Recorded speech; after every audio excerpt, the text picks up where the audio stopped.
graduate, you go straight to med school. Like, it's like if you don't do that, then it's over. Yeah. Like the world's gonna end if you don't go straight through. And let me tell you, it's not. Like, there's so many non-traditional routes to med school. Like, I've talked to so many people, and their journeys are all unique, and I think that's really cool. What is up, fam? I'm Dr. Dale, the author of How to Raise a Doctor Wisdom from Parents Who Did It, the author of Black Men and White Coats, the author of Pre-Med Mondays, the author of the Dr. Doc Children's Series, and the author of this new book, A Doctor's Guide to Self-Publishing, 7 Steps to Become an Author and Influencer in Your Field. I'm giving out free copies, so click on the link around this video. And you listen to the Black Men and White Coats podcast, a place where Black clinicians have the platform to share their stories with listeners like you. Super excited about today's guests, plural. Not one, guest plural. All right, super excited. But before I just do a quick brief introduction on them, I want to tell you guys, man, Black Men and White Coast Youth Summits, get ready, guys. About to be on and popping again, right? So we've got 15 commitments, right? So 15 cities across the U.S. so far, and more coming in, right? That we plan to be in across the United States over the next year or so, right? 15 youth summits and more coming in. So if y'all interested in having a youth summit, send us a message. Tell us what city you're in. Send us a message on our Instagram at Team BMWC. Send us a message and let us know what city you're in and what cities we should be looking out to and working to get into. All right. So we're super excited to be bringing the summits back. Prayers up for a lot of stuff going on around the world. A lot of very concerning things. So I'm a man of prayer. If y'all are praying people, man, please send those prayers up for peace, for humility for people, specifically, of course, I'm talking about the situation going on in Ukraine, and just for anybody that's in harm's way, for safety, and however we can help, we should be thinking about helping, right? If we can send money or whatever we can do, but at the very least, y'all, and I shouldn't say very least because I believe in the power of prayer, so let's pray for these individuals across the world, all right? Let's do that, all right? Because a lot of crazy stuff is going on. So I feel foolish talking about the Black Men and White Coast Youth Summits, knowing that so much other stuff is going on. But at the same time, we're going to keep on stay true to the mission while we do Black Men and White Coast and work to help impact the local lives. But thinking about and being concerned about our brothers and sisters across the world, right? So we're gonna definitely keep that in mind. Okay. So with that said, after I just made everybody feel super sad about what's going on, man, let me introduce you to our two guests today. Two guests, they're brothers, not just brothers, but they're twin brothers, both in med school together. Kendall and Kyle Lewis. Man, and it's a fascinating story. They say some great stuff in here that I really love, right? So they're gonna hit on some great stuff that I really love, and introduced me to a new quote. It's a process that I think about. I'll tell you the quote at the end when I come back, but it's something I think about all the time, but I hadn't quite heard it in this quote. But some phenomenal stuff, phenomenal journey, phenomenal introspection, right? And specifically for individuals who might not be going straight into medical school, but take a roundabout path to get there. They hit on that very well. So some great stuff in this episode. Kendall, Kyle Lewis, medical students at LSU. Check it out.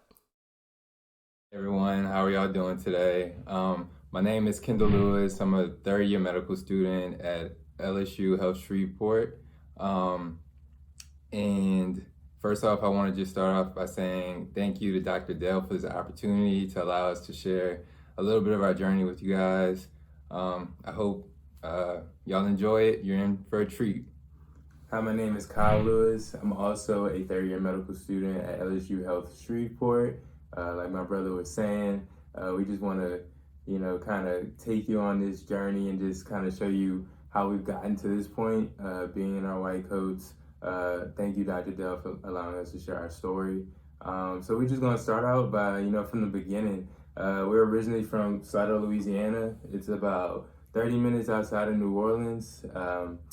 We grew up, it was myself, my brother, and we have an older brother. He's 5 years older than us. His name's Kevin. We lived in Slidell, but we mostly grew up in New Orleans. We went to school in New Orleans our whole lives. Our entire family on my mom's side is from New Orleans, so we were very close to them growing up. And it had a large part in how we got here today. It was definitely a village that allowed us to get to this point and be where we are today. Yeah. And if you didn't realize as of yet, we're twins. That surprises a lot of people that meet us, especially at this point. They're like, wow, like y'all are twins. Y'all's parents must be so proud of y'all, which they are. But for us, we know each other, and it's really not that big of a surprise. I mean, it's not that big of a surprise to both of us. We've worked really hard to get here, and our parents, they just instill like this, appreciation for education at an early age with all my brothers. So both my parents, they're in education, and when we were, little kids, before we could play video games, watch TV, we had to like read a book. It was like, read this and tell me about it. And once we got old enough to do math, it was like, okay, you have to do your multiplication tables before you go play video games. So my parents, Kevin and Teresa Lewis, they did an exceptional job, just like gardening a respect and appreciation for education with myself, my brother Kyle, my brother Kevin, and that's definitely helped us get to this point so far. Yeah, and just to echo that, not only were my parents a huge influence in helping us get here, but my whole entire family. Like I said before, my family's from New Orleans. We basically grew up in New Orleans. Every Sunday, every weekend, we would always convene at my grandmother's house, which we called the Mission, because she always let people in her home, like whether she knew them or not, to offer a meal, a place to stay. So we always gathered there on Sundays, watch Saints games, always on special holidays. So everyone in my family had a hand in helping us get here. It definitely took a village to get us here and get us to where we need to go. And also, just to rewind a little bit about the twin thing, because people think it's like incredible. It's like, y'all are twins, y'all are med schools. Like, what's the chances of y'all going to the same med school? Just the other day, I had somebody ask me like, man, y'all are twins. Like, what's the chances of y'all getting the same med school and stuff like that? And like, for me, it's funny because, growing up, we never even looked at it like that. We always looked at it like, all right, we're going to do what we need to do, whether it be in sports, academics, whatever. So being here together, being in med school together is not a surprise at all for us, because, we've always pushed each other. We always practice, friendly competition, Right. And, try to push each other, further, which I appreciate. I'm blessed to have somebody to do that, 24/7 and to share that experience. And also with that, our best friends are some of our really close friends that we met in college. They're twins as well, identical twins. We used to walk around college and people used to just stare all the time, but they're both engineers. So Right. I guess we're just used to seeing twins Right. doing the same things, being in exceptional positions. Right. So it's not, a surprise to me. And I just find it funny when people say that. Right. And, when we walk around, like when me and my brother walk around, it's like, we've been doing this for so long. It's like, we don't realize that people are like so caught off guard, so surprised, especially when our friends who are also twins, when we walk around, it's not in our head that, oh, we look alike. Mm-hmm. And so when people are just kind of staring, we're like, oh yeah, we're twins. Mm-hmm. And so, my brother and I, ever since we were like little kids, we were like we like similar things. We both played basketball growing up. And I think getting started in basketball really kind of helped us to get here, because that was kind of the first thing we did that, we kind of competed with each other a lot with that. And also basketball helped us develop a sense of discipline, a sense of like work ethic. My father, I remember when we were little kids, my dad was like, do y'all want to play basketball? Because my dad played basketball. And we were like, yeah, we want to play basketball. And we were like 5 years old. And he was like, okay, if y'all get up in the morning at 6 o'clock and come wake me up, then y'all go play basketball. So the next morning, me and my brother, we wake up and we just get dressed and we go stand by the bed next to him, and we like, who's gonna poke him to wake him up? Like, we're looking at each other like, you poke him. So I don't know who poked him, but we got him up and he was like, okay. So I don't think he expected us to get up, but after that, like almost every weekend we were in the gym. My dad was instrumental in developing us as basketball players, as men, and that definitely helped us, get to where we are today. And from basketball, we like the same music, same foods for the most part. So yeah, when people ask us like how, like it's crazy that y'all are here right now, and I'm thinking, I'm like, I mean, we both like this. This is what we like to do. We like science. We like helping people. We like being out in our communities. So not a huge surprise to us. We're just extremely blessed to be in the position that we are in. And yeah, so basketball definitely a huge part of our lives. Growing up all the way until basically I got to college or we got to college. And as a kid, it's like what you gonna do when you grow up, and we love basketball growing up. We like, man, we going to the NBA, like that's what we want to do. And you get to a point in your life to that dream is still there, but you start thinking about other things. So I think as we move through our education, through elementary, middle school, high school, for me at least, I didn't think that much about what I wanted to do. I wasn't one of those kids that from 6 years old I knew I wanted to be a doctor. And for me, like deciding to go into this field, it kind of scared me because like everybody I knew who was a doctor, when I asked them when did they know, they were like, "Oh, I knew when I was a little 6." kid. Yeah. I was like, "What? Like 6? How'd you know?" But a lot of people knew because they had either family members who were doctors, Right. or they were closely exposed to that field. And growing up, I will say I had exposure like in different fields, but like medicine was one I did not. I don't think I saw my first black physician until I was well into high school, well into high school. And I never really had that many conversations with physicians, whether they be black, white, Hispanic, just to On the process. just to like pick their brains about like how do I get to this point, just to talk to them to assess what kind of people they were, because I think just as important as it is to talk to somebody, whether it be a physician, engineer, teacher, about their career and their expertise, I think it's just as important to assess that person and to get a sense of who they are. So growing up, didn't really have exposure to medical field, wasn't really on the radar. So we both graduated from high school in 2013, and we ended up at Louisiana State University in Baton Rouge. And at LSU, I would say the biggest challenge going from high school, we went to a really small high school, to going to college, a large university, was that it was so big. It was over 30,000 students. Yeah, and I think we graduated with 70 people in our class.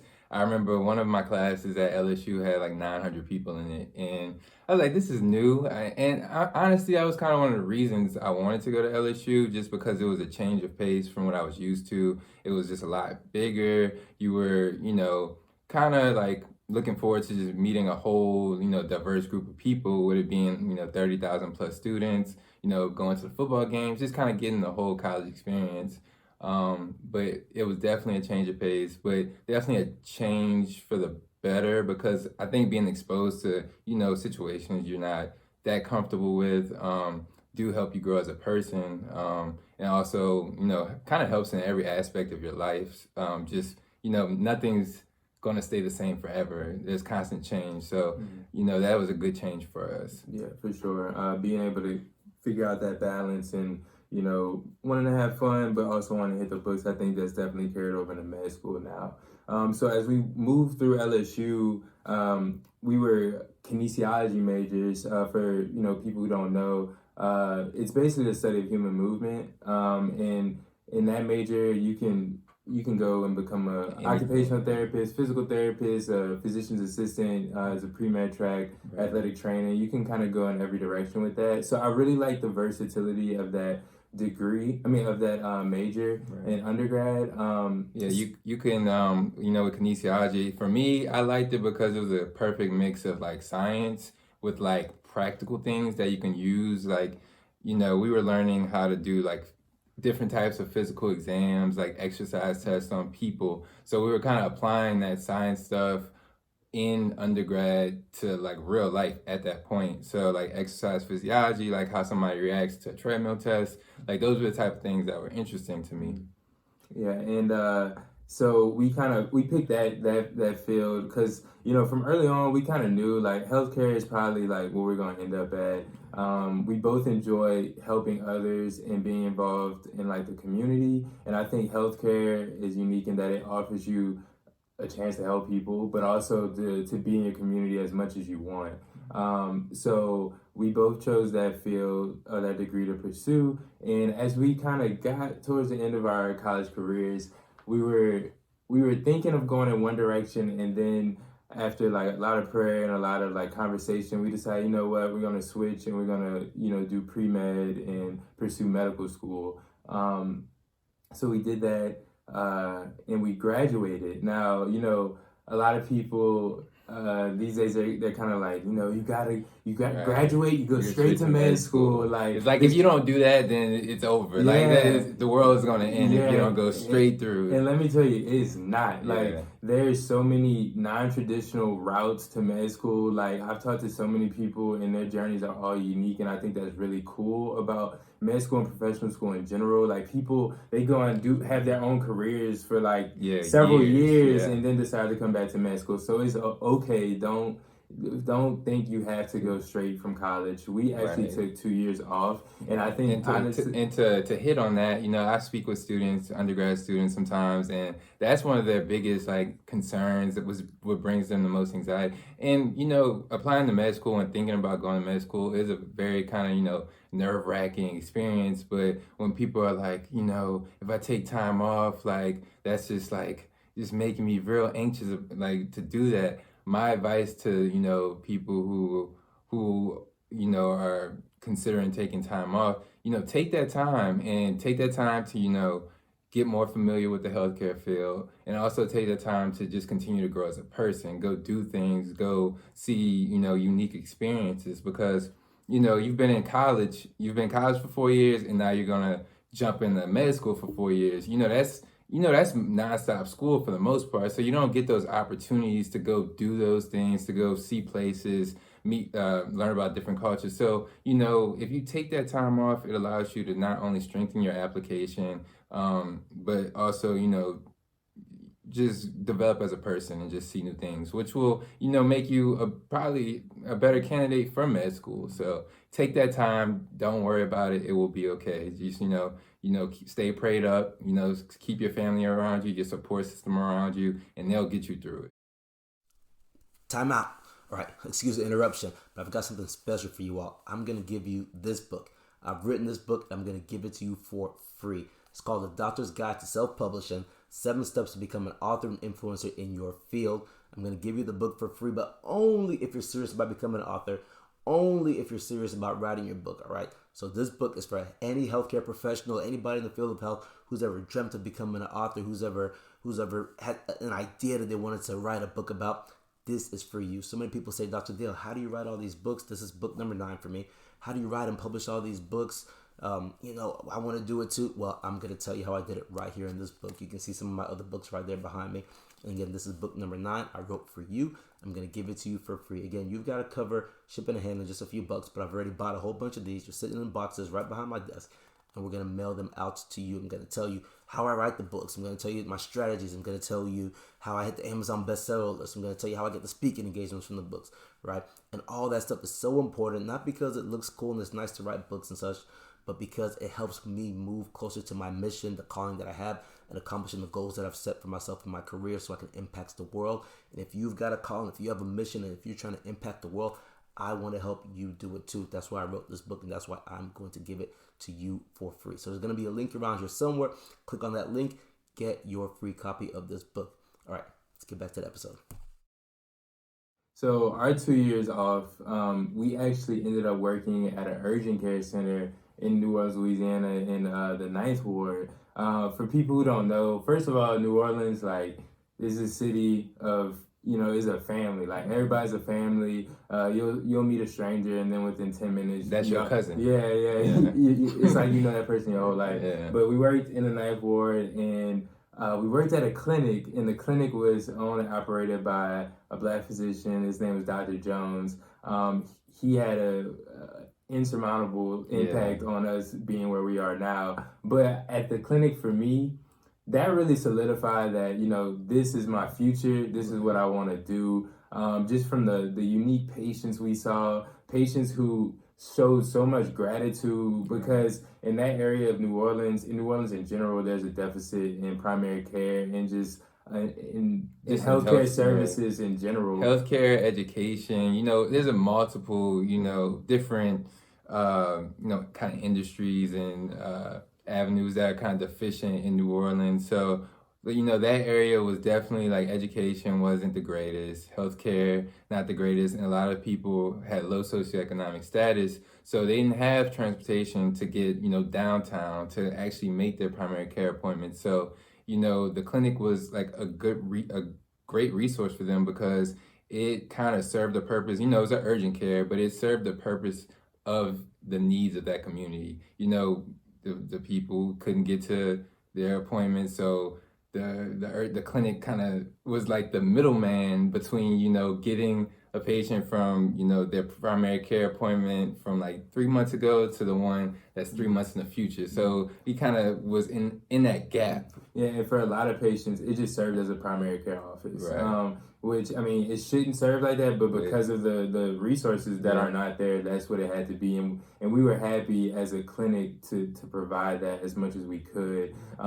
And I think the part I liked about it is that I saw a lot of the same patients over and over. Yeah. So you get to know like them as people, you get to know their families. It used to be so many times where like patients would come in and they would see my brother and I at the front and they'd be like, man, wait. I want to go grab this person, my family, because I told them they was twins working here. They're trying to be doctors and they don't believe me, so I'm going to bring them in. So we love that. We love interacting with the people, learning about them and telling them about ourselves as well. Right. In my time at the clinic, I learned how to work the front desk pretty well. And so, as a front desk person, you see everybody. They got to come through you first before they come to the back. So, the patients that we saw, they did, patients always express their gratitude towards, the healthcare professional. Like, thank you so much for like helping me. But like, they did like something for me too. They made me feel like, okay, this is the place, this is the area I need to be at. They gave me a sense of appreciation from, what I had. They gave me like just a sense of appreciation for what I was doing. And, that by itself was like so heartwarming and just, kind of just motivated me to continue going. Like almost on a daily basis, I think about the patients that we used to see in the Ninth Ward of New Orleans and all the nice things they had to say about us, even though they were experiencing so many hardships. It was just like, I think about that and that kind of motivates me to continue pushing forward. Yeah. And also just from the clinic, the staffing of the clinic, it was actually a breath of fresh air because from basically the office manager to the medical assistants, nurse practitioners, Dr. Jones, who was the owner, like much of the staff was African American, which in healthcare it's just you don't see that at every level. So that was a breath of fresh air and definitely something that, like Kendall said, like was motivation to continue going, seeing other people who look like you in this field had a great impact on us. And also Dr. Jones, just somebody who took us under his wing, kind of told us his journey, which was comforting for me because, like I said, I didn't interact with many physicians, let alone African American physicians. So to hear his journey and to hear his, words of encouragement, it just made us both feel more comfortable in this journey and kind of pursuing medicine. And that's somebody we talk to frequently and we will continue to talk to because it's just so much wisdom and guidance there. And definitely that experience solidified coming to med school, doing this. Because for me, for a lot of people, they don't have to see something to like kind of pursue it. For me, I like to see. I like to get an idea of like what I'm going into. Right. For me to get a genuine picture of what I'm kind of getting myself involved with, I need to experience that to some level before I kind of jump into things. So like graduating at LSU, I kind of knew, I was taking time off because I was like, all right, I'm switching kind of career paths. I think I want to go into medicine. I'm not completely sure yet. Let me see it. So, graduating in 2017 and, finding, employment at the clinic, was just probably the most important aspect of the whole journey for me because that really was like the turning point of like, okay, this is what you're about to do. And yeah, like my brother said, just, being involved in the healthcare field and just being active was the thing that kind of pushed him to go into the field. Yeah. And I think, going forward, being in med school is very difficult. It's just a different pace than like undergrad. You kind of learn as you go. You encounter new difficulties every day. And I think, being versatile is like the key to success in medical school. Right. You may not be able to study the same way for every course. Right. If you want to do, extra things like volunteering and stuff like that, which you should throughout med school, working with your schedule and being okay being uncomfortable. Right. I think being in med school, you're surrounded by a lot of type A personalities, people who, like, I want to get the books in and, very tunnel vision. So definitely make sure you keep yourself well-rounded as you go through med school. Right. And and like for me, the biggest struggle I had coming into med school was that I guess I thought that I could just pick up like great, like academic wise and what I did in college and translate it to med school. So, in college, like, I was the type of student, I would get my work done. Like there was a stopping point in college of where it's like, I finished my work, I'm good. In med school, there's always work to be done. So you have to just kind of figure out, okay, you have to make a schedule. When am I going to stop every night? When am I going to like call it quits for the night? Because there's always something you can be studying. So that was my biggest struggle coming into med school, was just trying to find that balance of like, okay, let me put the books down, gotta go work out, let me cook. So once I figured that out, med school became a lot more manageable, a lot more enjoyable. But coming into your first year, you might have those same kind of struggles. Don't get frustrated. It's trial and error to begin with. So you have to find what works for you and, kind of tweak that as you go along, because every year of med school is different and you're constantly tweaking your schedule. So never get discouraged because you're trying to figure out, how am I going to fit this in? How am I going to fit that in? You'll figure it out. And with the guidance of, upperclassmen, your professors, physicians that you shadow, you'll be, okay. And you'll get through it. Yeah. And just as you go along, just try to remember to enjoy the journey. It's school, it's, fulfilling X, Y, and Z requirements, but also make sure you take time for yourself. At the end of the day, you just want to sit back and pat yourself on the back. If you have, it's all right to have fun things planned throughout med school. You have to keep going. Mental health is very important. So enjoy the journey throughout. Right. And I try to remind myself that, I'll never be able to do this again, really. Like, it's like, I think about stuff like in high school, it's like, wow, I missed that. I'll never be able to do it. And that's the same thing for med school. It's like, even though this is like a difficult part of the journey, it's like, this is something you have to enjoy each and every day of. First of all, just to like, get through it, but also to just, kind of keep it in your head that it's like, this is a one-time thing for me. Like once this is done, like I'll never be able to come back to this. And a lot of people don't want to go back to med school, but at the end, like when you're looking, 20 years down the road and you're looking back on your life, you're going to be like, wow, med school was like one of those times where, I had a lot of fun. I learned a lot of stuff and it's kind of shaped me into who I am,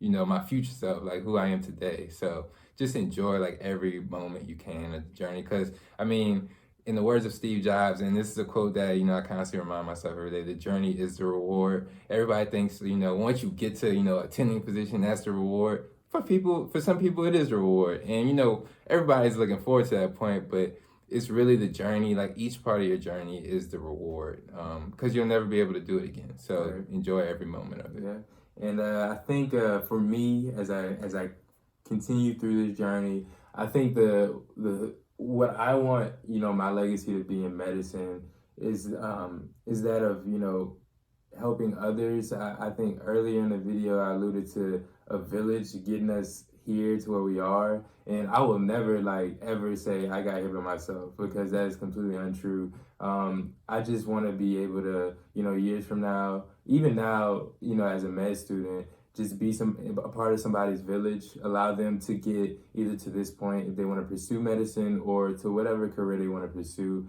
I think it'll be pretty awesome, years from now, if, a person sees me and my wife comes and say, hey, you're a physician, that's pretty cool. If I can just, tell them, that's cool, but, I want you to meet, these people that, you know, are my mentees or people I know, they're all physicians as well. I think that's pretty cool to, you know, allow people that come after you to be in that position you're in and surpass you.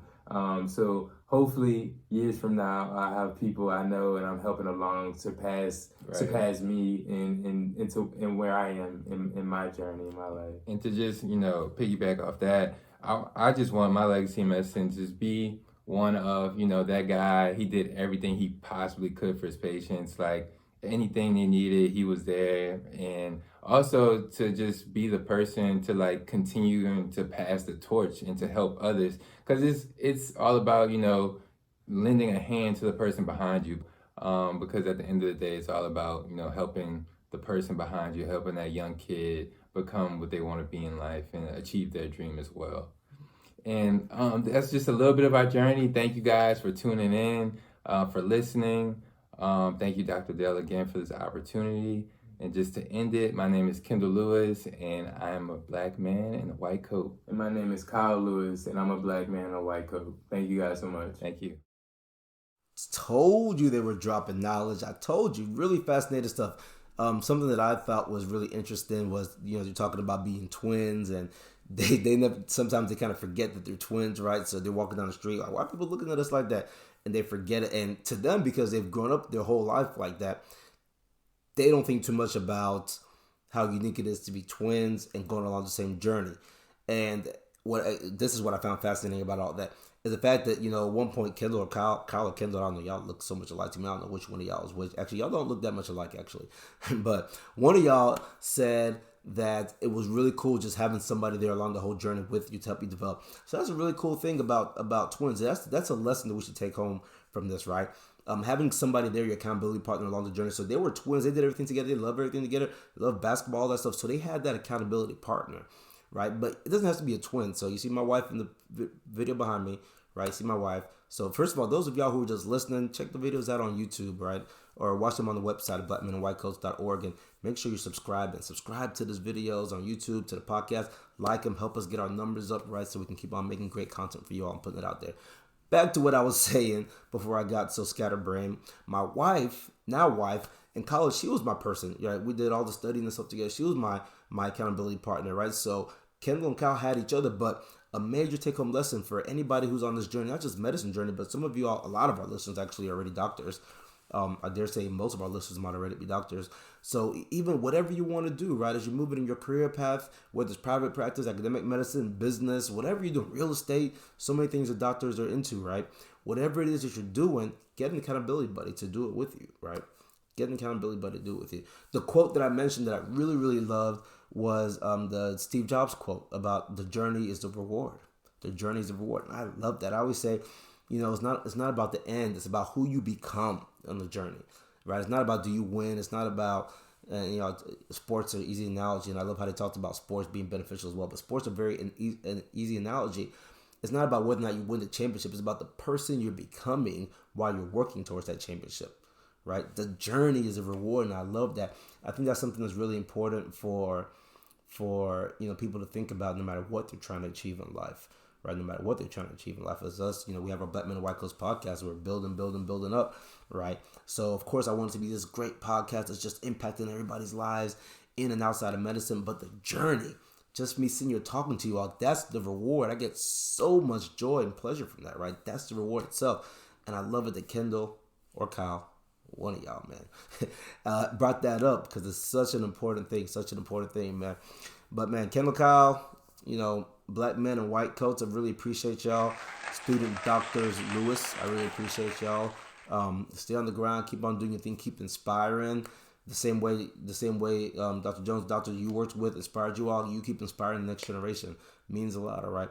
So, hey, thank you all for listening to the podcast, man. Stay tuned. Join our email list. We're going to have all the links down below. Make sure you read the description. We got so many links. I know a lot of people email us about swag nowadays. The links for swag is in there. The documentary, everything will be around this in our description. So check on it, click it, join the email list, stay up to date with what we're doing. We'll see y'all next time, man. Love you. Really got on Rex, ain't playing around. When I go get it, stop playing around. Really got on Rex, ain't playing around. Black men, white coats, here we up right now.